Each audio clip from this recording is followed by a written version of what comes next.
하나님 말씀 봅니다. 하나님 말씀 사무엘상 3장 10절에서 21절까지입니다. 사무엘상 3장 10절에서 21절까지 좀 길긴 한데 같이 읽겠습니다. 여호와께서 임하여 서서 전과 같이 사무엘아 사무엘아 부르시는지라. 사무엘이 이르되 말씀하옵소서 주의 종이 듣겠나이다 하니 여호와께서 사무엘에게 이르시되 보라 내가 이스라엘 중에 한 일을 행하리니 그것을 듣는 자마다 두 귀가 울리리라. 내가 엘리의 집에 대하여 말한 것을 처음부터 끝까지 그날에 그에게 다 이루리라. 내가 그의 집을 영원토록 심판하겠다고 그에게 말한 것은 그가 아는 죄악 때문이니 이는 그가 자기의 아들들이 저주를 자청하되 금하지 아니하였음이니라. 그러므로 내가 엘리의 집에 대하여 맹세하기를 엘리 집의 죄악은 제물로나 예물로나 영원히 속죄함을 받지 못하리라 하였노라 하셨더라. 사무엘이 아침까지 누웠다가 여호와의 집의 문을 열었으나 그 이상을 엘리에게 알게 하기를 두려워하더니 엘리가 사무엘을 불러 이르되 내 아들 사무엘아 하니 그가 대답하되 내가 여기 있나이다 하니 그가 이르되 내게 무엇을 말씀하셨느냐 청하노니 내게 숨기지 말라. 내게 말씀하신 모든 것을 하나라도 숨기면 하나님이 내게 벌을 내리시고 또 내리시기를 원하노라 하는지라. 사무엘이 그것을 그에게 자세히 말하고 조금도 숨기지 아니하니 그가 이르되 이는 여호와이시니 선하신 대로 하실 것이니라 하니라. 사무엘이 자라매 여호와께서 그와 함께 계셔서 그의 말이 하나도 땅에 떨어지지 않게 하시니 단에서부터 브엘세바까지의 온 이스라엘이 사무엘은 여호와의 선지자로 세우심을 입은 줄을 알았더라. 여호와께서 실로에서 다시 나타나시되 여호와께서 실로에서 여호와의 말씀으로 사무엘에게 자기를 나타내시니라. 사무엘의 말이 온 이스라엘에 전파되니라. 거기까지 읽습니다. 어제는 도덕적으로 영적으로 타락해서 하나님의 말씀이 희귀하던 시절에 하나님께서 이제 침묵을 깨시고 사무엘을 선지자로 그를 불러내시고 선지자로 세우시는 그 장면을 살펴보았습니다.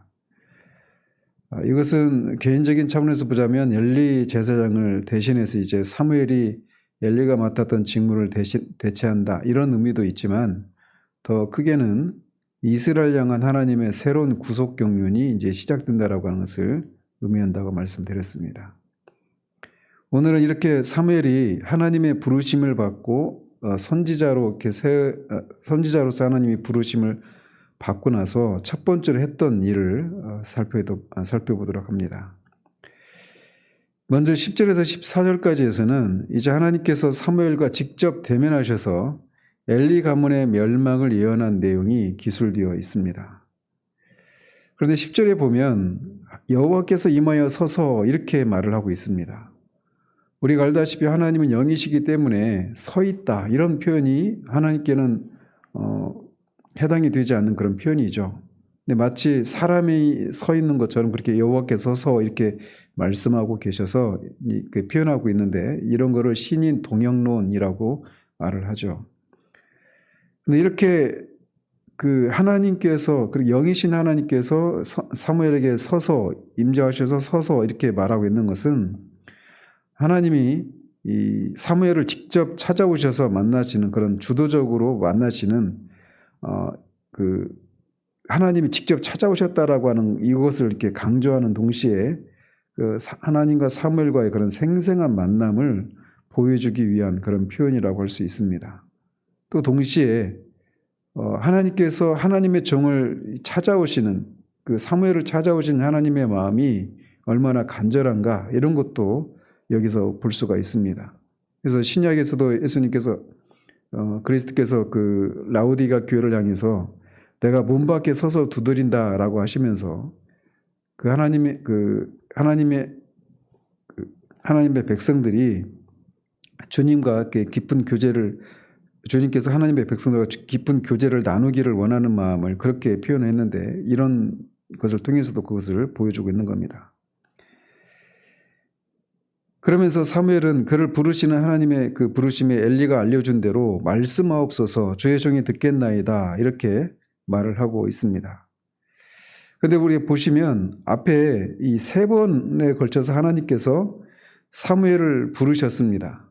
그런데 그 앞의 경우들은 여호와께서 사무엘을 부르시는지라 이렇게만 되어 있는데 여기 그 10절에서는 직접 화법을 사용해서 야 사무엘아 사무엘아 이렇게 하나님이 부르시고 있는 장면을 볼 수 있습니다. 이것은 그 하나님께서 사무엘을 부르시는 하나님의 그 간절한 마음을 표현하고 있는 것이라고 할 수가 있습니다. 창세기 22장에서 아브라함이 이삭을 그 하나님이 바치라고 하셨을 때 믿음으로 그렇게 바치면서 칼로 이제 막 찌르려고 하는 순간 하늘에서 아브라함아 아브라함아 이렇게 급하게 이렇게 부르셨던 것처럼 그 사무엘을 이렇게 부르시는 것을 통해서 하나님이 이 하나님의 종을 그를 세우셔서 그를 통해서 하나님의 백성들에게 하나님의 말씀을 전하고자 하시는 하나님의 그 간절함을 이렇게 표현하고 있다라고 할 수가 있습니다. 비슷하게 호세아서 6장 4절에서도 에브라임아 내가 네게 어떻게 하랴 유다야 내가 네게 어떻게 하랴 라고 하시면서 하나님의 그 본심을 이해하지 못한 채 계속 폐역한 삶의 길을 따라가고 있는 이스라엘 백성들 이렇게 간절하게 그렇게 따라가면 결국 패망의 길로 가는 것이기 때문에 그들을 돌이켜 세우시기 위해서 에브라임아 유다야라고 하면서 그 하나님의 그 불붙는 사랑을 그들을 간절하게 부르는 것을 통해 이렇게 호소하셨던 것처럼 여기서도 이 하나님의 이스라엘 백성들이 왕이 없어서 자기 소견에 옳은 대로 행하면서 계속해서 멸망한 길로 가고 있는 이 이스라엘 백성들을 향해서 선지자 사무엘을 세우시고 그를 통해서 이제 하나님의 말씀을 전하시고자 하시는 그래서 그들을 하나님의 백성다운 그런 정치를 드러내는 그런 백성들로 세우시기 위한 하나님의 간절함을 이런 부름을 통해 드러내고 있다고 할 수 있습니다. 몇 번 말씀드렸지만 이 하나님이 선지자들을 보내시는 것은 궁극적으로 하나님의 백성들을 향한 하나님의 사랑, 그들을 구원하시고자 하시는 하나님의 사랑을 드러내는 행위라고 할 수가 있습니다. 그렇게 사무엘을 부르시고 하나님께서 사무엘에게 말씀하시기를 보라 내가 이스라엘 중에 한 일을 행하리니 그것을 듣는 자마다 2 귀가 울리리라 라고 하십니다. 여기서 이스라엘 중에 행할 한 일이라고 하는 건 이제 뒤에 나오는 것처럼 엘리 집안에 행하실 심판을 가리킵니다. 그리고 그 심판에 대한 소식을 접하는 자마다 두려움과 공포로 막 2 귀가 울릴 정도로 큰 두려움과 공포를 받게 될 것이다. 이렇게 말씀하시고 계십니다. 그래서 그 앞에 2장 그 30절에서 36절에서 익명의 하나님의 사람을 통해 전달된 엘리 가문에 대한 심판이 낱낱이 다 이루어지게 하겠다라고 말씀을 하십니다. 전에는 간접적으로 하나님의 사람을 통해서 엘리 가문에게 이런 말씀을 전하셨다면 이번에는 하나님께서 직접 이렇게 임재하셔서 말씀하시는 것을 통해 엘리 가문을 향해서 하나님이 내리실 그 심판이 반드시 이루어질 것을 다시 한번 재차 강조하고 있는 것입니다. 그러시면서 13절에서는 엘리의 집에 영원한 심판을 내리시게 된 이유를 밝히시는데 그것은 엘리도 알고 있는 죄라는 거죠. 즉 그의 아들들이 저주를 자청하고 있음에도 불구하고 그가 그것을 금하지 않았기 때문에 그 영원한 심판을 내리신다라고 말씀하고 있는 겁니다. 앞에서 하나님을 멸시하는 자들을 하나님은 경멸하신다라고 하셨는데 엘리의 2 아들들이 그렇게 제사를 그렇게 훼손하는 것을 통해 하나님을 멸시하는 행위를 했기 때문에 하나님께서도 그들을 경멸하셔서 영원한 심판을 내리실 것이다 라고 말씀하는 겁니다. 그리고 엘리 집의 죄악은 제물로나 예물로도 영원히 속죄함을 받지 못할 것이다 라고 말씀하시는데 여기서 제물은 피 흘림이 있는 희생제사를 가리키고 예물은 피 흘림이 없는 곡식제사를 가리킵니다. 그래서 그 사용되는 단어가 히브리어 단어가 다 다릅니다. 그런데 이렇게 엘리의 아들들이 지은 그 죄는 어떤 것으로도 용서를 받을 길이 없다라고 말씀하고 있는 거예요. 그래서 그들이 그 하나님의 심판을 피해갈 수가 없다라고 말씀하고 있는 것이죠. 이것은 얼마나 끔찍하고 두려운 상황입니까? 히브리서 기자가 말하고 있는 것처럼 살아계신 하나님의 손에 빠져들어가는 것이 무서울진저라고 이렇게 말을 하고 있는데, 지금 이 엘리와 이 두 아들들이 지금 그런 상황 가운데 있는 겁니다. 마치 신약에서 성령을 회방하는 죄는 어떤 것으로도 사함을 받을 수 없다라고 말씀하시는 것처럼 이 최종적인 그런 심판을 선포하고 계신 거예요. 돌이킬 수는 여지가 없는. 그만큼 이들이 지었던 그 죄가 그렇게 하나님을 멸시하는 그런 죄였기 때문에 이렇게 말씀하시고, 그것을 또 하나님보다 아들을 더 귀하게 여기고 그들을 금하지 않았던 그 엘리에 대해서도 하나님이 이렇게 심판을 내리시는 겁니다. 그런데 우리가 여기서 좀 생각해 볼 것이, 이 사무엘서의 이 배경이, 이 전반부의 배경은 사사시대 말기입니다. 그래서 사사시대에는 이 이스라엘 백성들이 왕이 없기 때문에 다 누구나 할 것 없이 다 자기 소견에 오른 대로 살았던 그런 시대였단 말이에요. 그렇기 때문에 하나님의 심판을 받아야 하는, 하나님 이 엘리의 두 아들들처럼 이 하나님을 경멸하고 멸시하는 그런 죄를 지은 사람들이 그냥 모두는 아니지만 엘가나나 한나 같은 사람도 있었으니까 말이죠.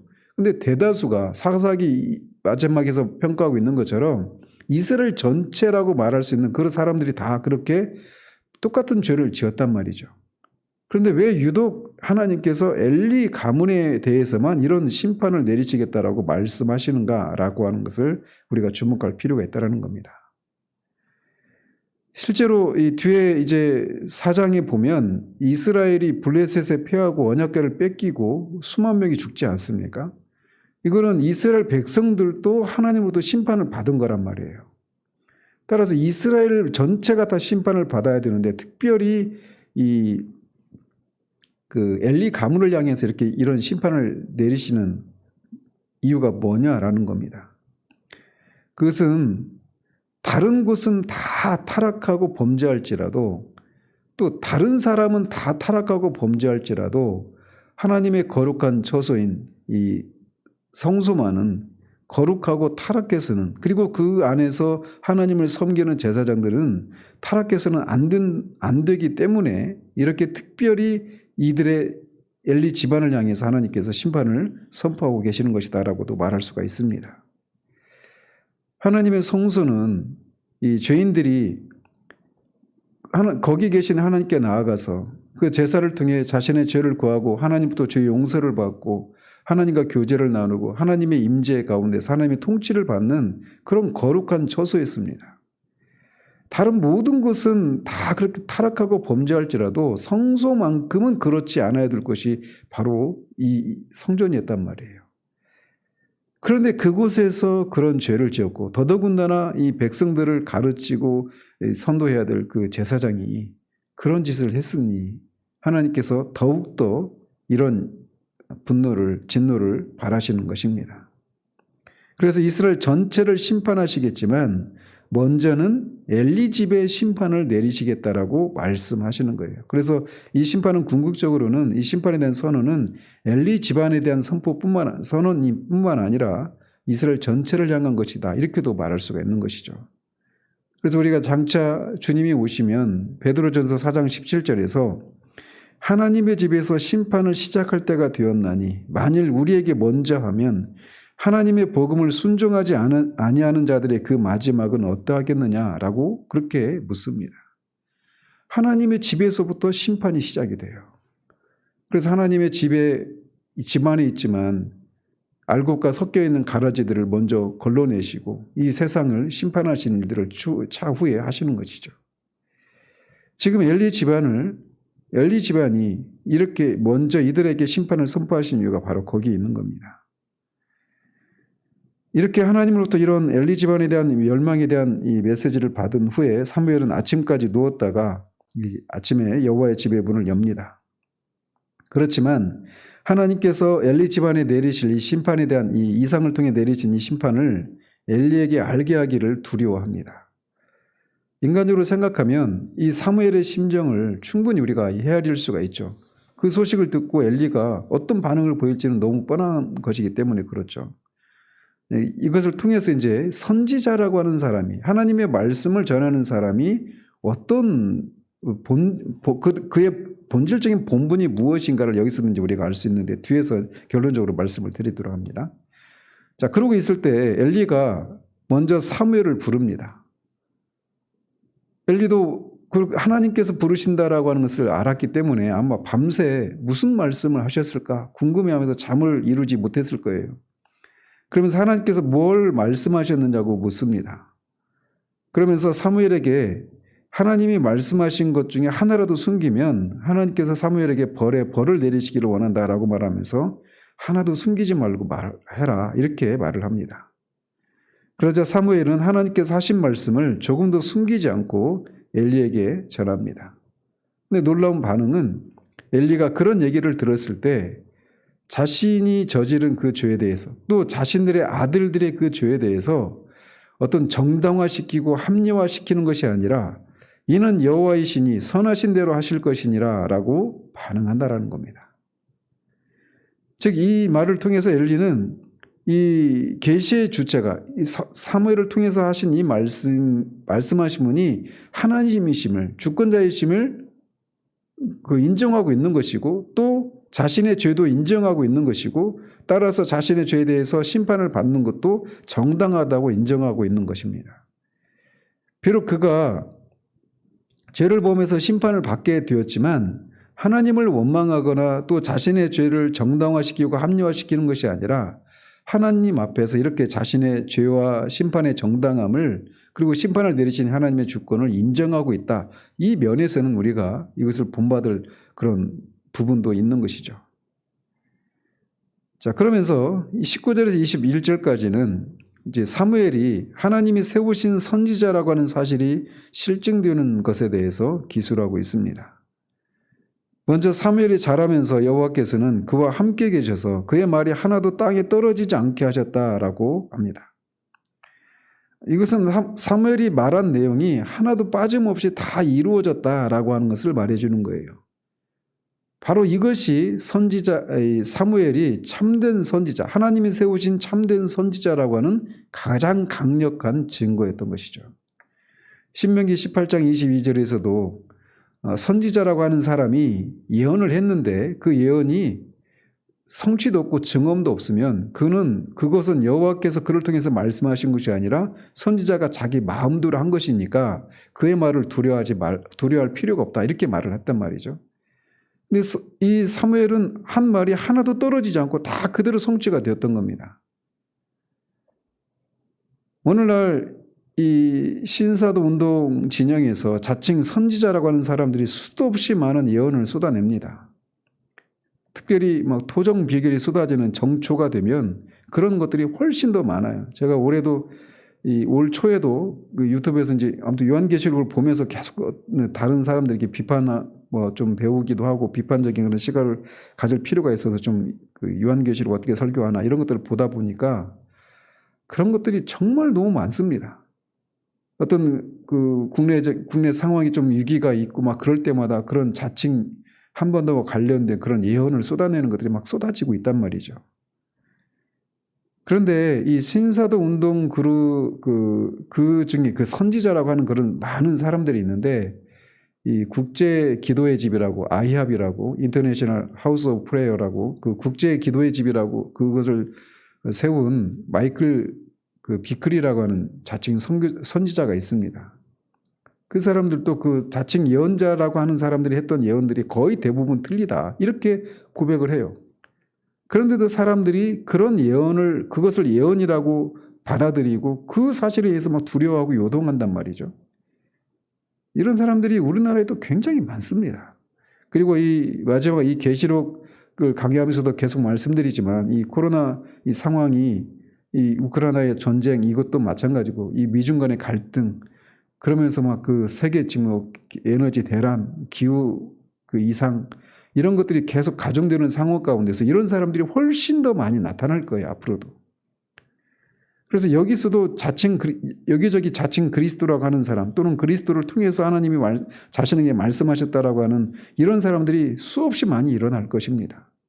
그런데 한 가지 기준만 가지고 우리가 그것을 보면 그런 말들이 요동하지 않을 수가 있단 말이죠. 즉 그들이 한 말이 증언이 있고 성취가 되느냐라는 겁니다. 물론 근본적으로는 하나님께서 이제 선지자라고 하는 직분을 이미 계시의 완성과 함께 폐하셨기 때문에 자칭 선지자라고 하는 자체가 틀렸지만 말이죠. 어쨌든 사무엘의 말이 이렇게 하나도 떨어지지 않고 다 성취되도록 하셨기 때문에 이스라엘의 최남단인 브엘세바에서부터 최북단인 단에 이르기까지 이스라엘의 모든 사람들이 사무엘을 하나님께서 세우신 선지자로 그렇게 인식을 했다라고 말을 하고 있습니다.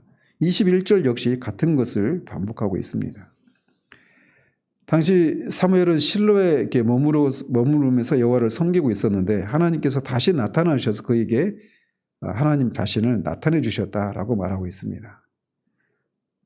이게 이제 그게 바로 계시지 않습니까? 그래서 계시의 본질은 앞으로 어떤 일들이 일어날 것인가를 말해주는 것이 계시의 본질이 아니에요. 계시의 본질은 하나님이 어떤 분이신가를 알려주는 것. 이게 계시란 말이죠. 자, 그러면서 제가 마지막으로 앞에서도 말씀드린 이것을 한번 더 말씀드리고 말씀 마치도록 합니다. 사무엘이 이렇게 엘리 가문을 향한 하나님의 심판을 이렇게 듣고 그것을 엘리에게 알리기를 두려워했단 말이죠. 그런데 이런 것을 통해서 우리가 그러면서 선지자로 세움을 받고 사무엘이 첫 번째 하는 것이 무엇이냐면 엘리 가문에 대한 심판을 선언하는 거예요. 그것을 하나님이 그것을 사무엘에게 말씀해 주셨는데 그거를 그대로 선포했다라는 겁니다. 이게 바로 선지자의 책무예요. 예레미야 1장 10절에서도 하나님께서 예레미야를 선지자로 부르시면서 보라 내가 오늘 너를 여러 나라와 여러 왕국 위에 세워 내가 그것들을 뽑고 파괴하며 파멸하고 넘어뜨리며 건설하고 심게 하였느니라 하시니라 이렇게 말씀하십니다. 선지자의 임무는 하나님이 전하라고 하신 것을 가감하지 않고 자신의 해석에 따라서 전하는 것이 아니라는 거죠. 그리고 뭘 전해야 되느냐? 뽑고 파괴하고 파멸하고 넘어뜨린 후에 건설하고 심는 이 순서를 따라 하나님의 말씀을 전하는 거라는 겁니다. 엘리 제사장의 그 죄악에 대해서 하나님이 심판하시겠다라고 하는 것을 하신 후에 나중에 이제 이스라엘의 왕을 세우시는 것을 그렇게 말씀하신단 말이에요. 그런 것처럼 하나님의 말씀을 맡은 사람이 해야 될 일은 이렇게 먼저는 뽑고 건설하고 뽑고 파괴하고 넘어뜨리는 이런 일이 먼저 있어야 된다는 겁니다. 그래서 우리의 죄를 또 우리가 붙들고 있는 그런 자기의를 뿌리 뽑고 파괴하고 멸망시키게 하는 이런 일들을 한 후에 그리스도의 의를 통해서 그리스도의 의를 붙잡고 그들을 하나님의 자녀로 세우는 그런 일을 하는 사람이 하나님의 말씀을 전하는 사람이 하는 일이다라는 겁니다. 그렇기 때문에 회중이 듣고 싶은 말을 하거나 또는 회중이 듣고 싶지 않은 것을 하지 않거나 이런 일을 해서는 안 되는 거예요. 그리고 마찬가지로 회중도 마찬가지입니다. 회중도 하나님의 말씀을 들을 때 내가 듣고 싶은 말을 듣으려고 하거나 또는 내가 듣고 싶지 않은 말을 할 때 그것을 받아들이지 않으려고 하거나 이렇게 해서는 안 된다는 겁니다. 하나님이 말씀하라고 하신 것을 전해야 되고 하나님이 말씀하신 것을 받아야 됩니다. 그게 내가 듣고 싶든 듣고 싶지 않든 말이죠. 그래서 이 선지자 사무엘이 그렇게 엘리 가문에 대한 이 심판을 처음엔 두려워했단 말이에요. 그런데 결국 전합니다. 그런 것처럼 하나님의 말씀을 전한 이 일에 우리가 설교자도 마찬가지고 회중도 같이 동참하는 거예요. 그것을 회중이 들으려고 하는 마음을 가지고 있을 때 또 말씀을 전하는 사람이 그렇게 전할 수 있는 것이죠. 그래서 저는 개인적으로 설교를 제가 하긴 하지만 제가 설교를 하지 않습니까? 우리 교회에서는. 그렇지만 그 설교라고 하는 게 그냥 제가 어떤 허공을 향해서 전하는 것이 아니라 여러분들과 같은 회중을 향해서 여러분들이 처한 그 삶이라고 하는 그 삶의 정황 가운데서 하나님의 말씀을 전하는 거예요. 그래서 설교라고 하는 것이 제 개인을 통해서 저를 통해서 선포되는 것이지만 사실은 설교는 회중과 함께 이루어지는 그 어떤 것이라는 거죠. 저는 그래서 의식적으로 제가 설교를 하고 있긴 하지만 내 설교, 제 설교 이렇게 표현하지 않으려고 합니다.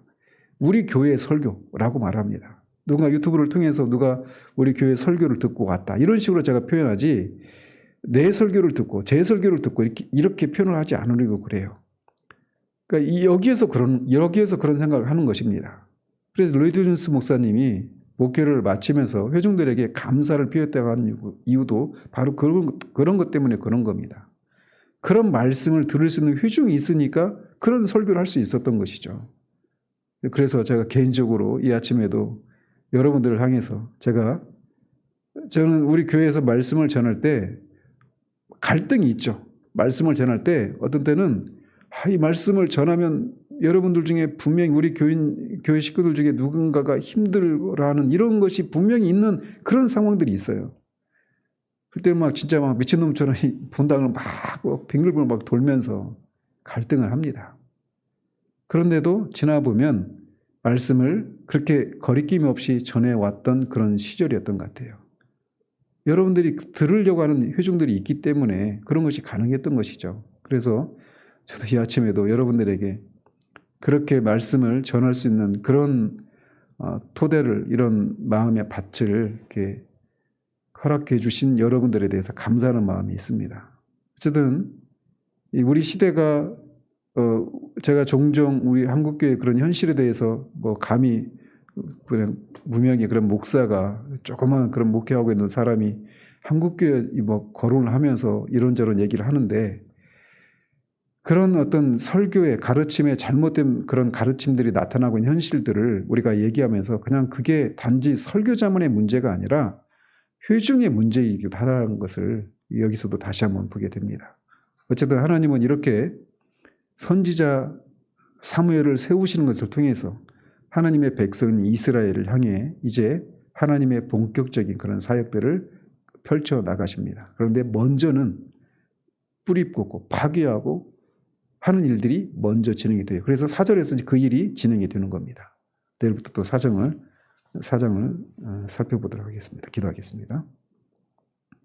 하나님 아버지, 사무엘이 하나님부터 선지자로 세우심을 받고 가장 먼저 받았던 말씀이 엘리 가문에 대한 심판에 대한 말씀이었습니다.